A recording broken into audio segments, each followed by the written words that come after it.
नवरंगपुर जिले में धान मंडीर अव्यवस्था को नहीं असंतोष प्रकाश करिछि बीजेडी।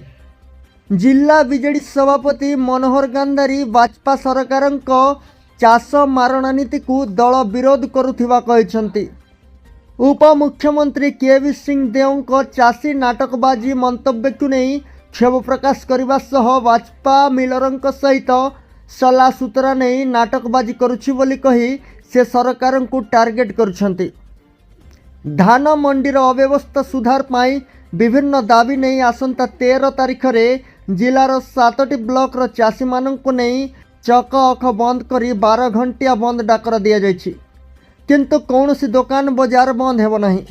केवल चक अख अचल करी नवरंगपुर, कोषाकुमड़ा, नंदाहांडी, पापड़ाहांडी, डाबुगा, चंदाहांडी, तेंतुलीखुंटी ब्लॉक शताधिक चाषी आंदोलन रे सामिल हेबे बोली कहा जाइछि। धान मंडी रे कटनी छटनी बंद, जरी बस्ता को अनुमति, प्रति धान मंडी रे 4000 क्विंटाल धान उठाइबा दाबी।